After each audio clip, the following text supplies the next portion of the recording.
Hi guys, welcome back.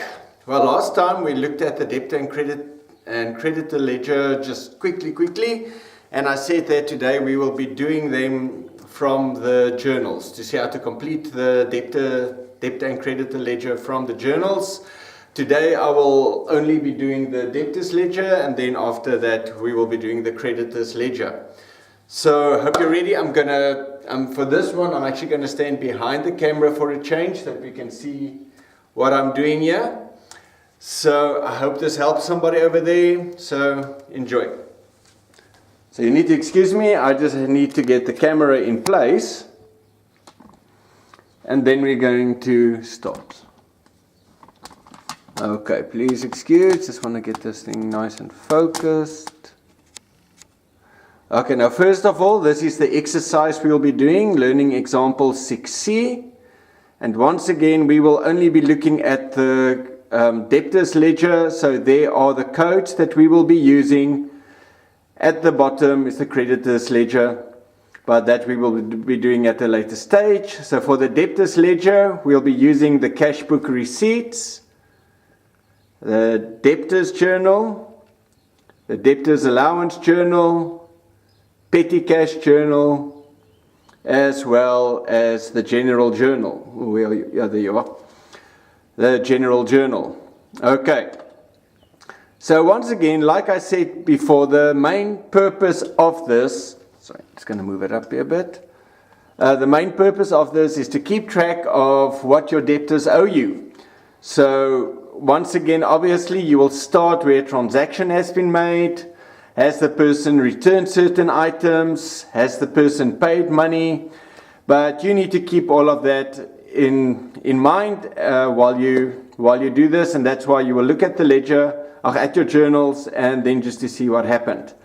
So the first debtor we will be looking at is, let's go to the debtors journal, will be runway dealers. Okay, now I just need to get my pen. So first of all, runway dealers, now you need to go through each and every journal and see where did runway dealers actually do a transaction. Whether they purchased items, whether they returned items, whether they did a payment, whether they got a settlement discount or something, but you have to look for runway dealers in each and every journal. So first of all, let's take a look at this one. So runway dealers is D1 and the amount is 4,560. So out of the debtors journal, and that's also the first transaction that the debtor runway dealers did for this month. Okay, so now I'm going to move that way, and you remember what it looked like. You have your date, your code, everything else. So first of all, the date is the 8th. The code will be 01, which is credit sales, because as you remember, you do your sale happens when a person purchases on credit, goes into your debtor journal, so that will be code 01. So the invoice number will be invoice D1. Obviously, if they give you a number, then you will use that one. So we'll just use invoice D1. And now one thing you need to notice, okay, now I'm going to move back. Sorry, this might take a bit long. Where am I now? Oh, there we go. Is you remember right here at the bottom where we marked if an account gets debited or credited, that will be very, very important when you do this exercise, because that certain column, the column of the debtors control, gets debited, which means that account will get debited with a VAT inclusive amount of 4560. And remember, the folio is the book that we got it out of, or the journal. That will be your debtors journal 1. Great. So let's go back. So now, as we can see from the Debtors Journal, that is the only transaction from that journal for runway dealers. So now we'll go to the Debtors Allowance Journal. Sorry, I went a little bit far. Oh, there we go. So Debtors Allowance Journal, runway dealers, we can see there on the 9th. And it's 912 Rand, and the account got credited. So let's just move back again that side. Okay, and as we know, it got credited. So that was on the 9th. And you know, it's your Debtors Allowance Journal, which would be code 02, which is returns or rebates. And as we saw, and that will be credit note, DA1, which is also the document number on the journal, so credit note for DA1.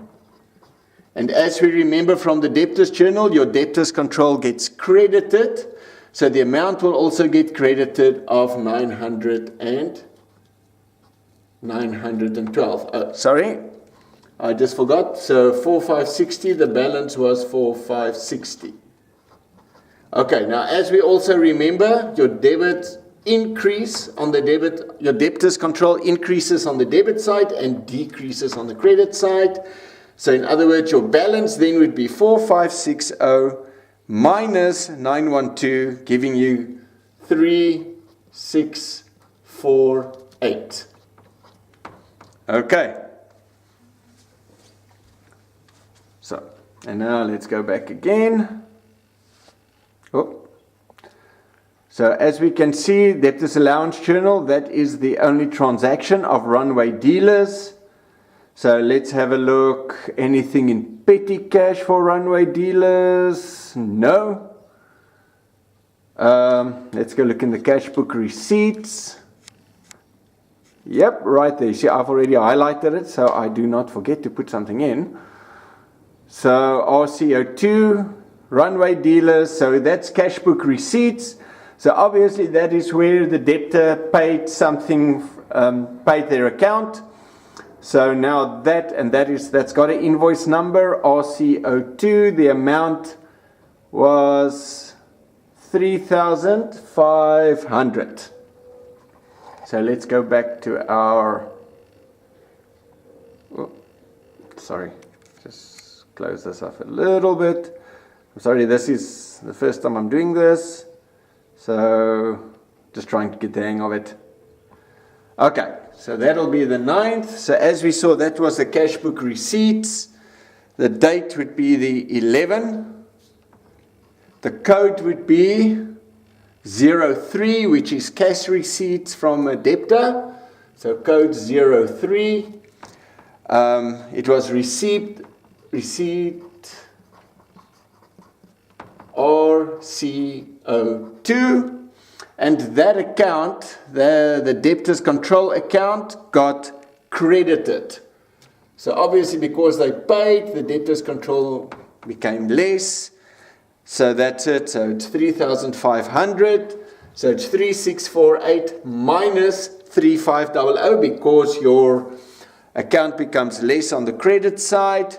So the total is 148. Okay, so let's see if we are done.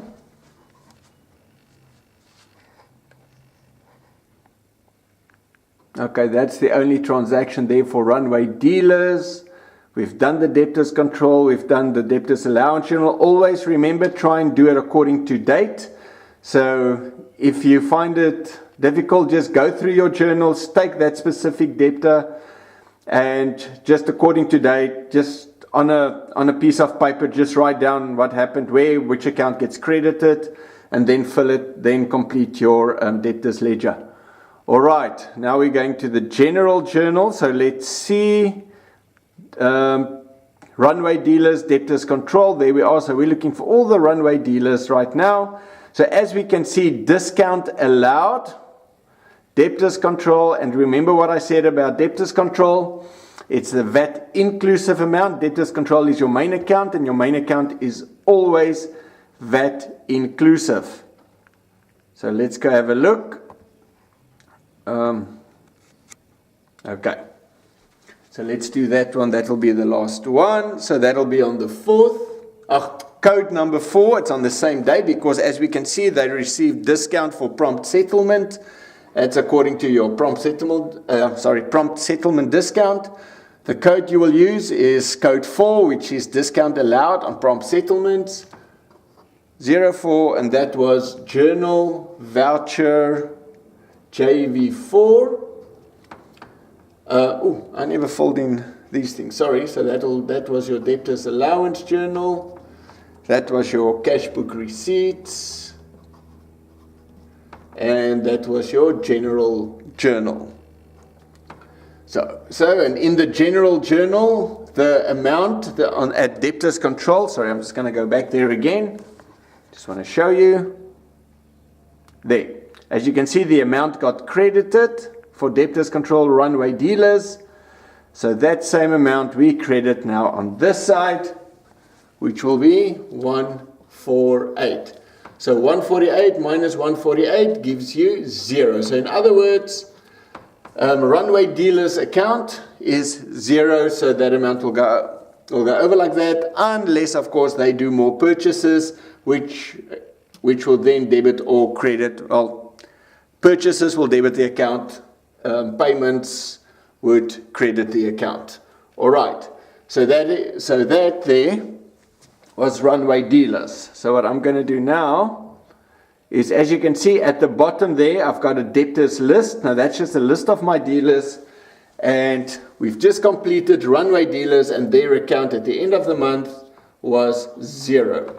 So it's 0.00. All right. Great, so that's number 1, D1 completed. Now let's go look at number 2. Remember, if your debtor did have a balance left over from the previous month, that balance would be written on your debtors ledger on line 1. So now we've got ISO Venter, which will be D2 26889.75. Alright, so let's go put that one now. As you can see, I've already got ISO Venter there. Let me just do that. Great. Okay, so ISO Venter, the date that I saw on the debtors journal that this happened was on the 11th. The code would be 01, if I'm not mistaken. Yes, it is code 01 because she did purchases. The amount, and according to the debtors control, debtors journal gets debited, but first the invoice, that would be invoice D2. Then the amount would be the VAT inclusive amount, would be 26889.75. So that would also then be your balance, 26889.75. Great. Okay, let's go back. Okay, so that's ISO Venter. So now let's go to your debtors journal. And yes, debtors journal, we've got Lebo Tate again there, DA2 on the 13th, 825. Okay, so debtors journal, so obviously she brought some items back. Excuse me. Yeah, so Lebo Tate, DA2. Yeah, so she must have brought some items back or something happened there. So let's go put that into our Debtors Ledger under ISO Venter. So let's get that one done. So that would be, oh, sorry, that was not ISO Venter. My mistake. Sorry. Oh, don't make mistakes, huh? That's my job. I make mistakes, you guys don't. If you look carefully, that is Lebo Tate. So in other words, we started there. We had ISO Venter right there, 26889. And then, so debtors allowance journal, so she did not bring back anything. So let's go see, did ISO Venter do anything in the petty cash journal? No.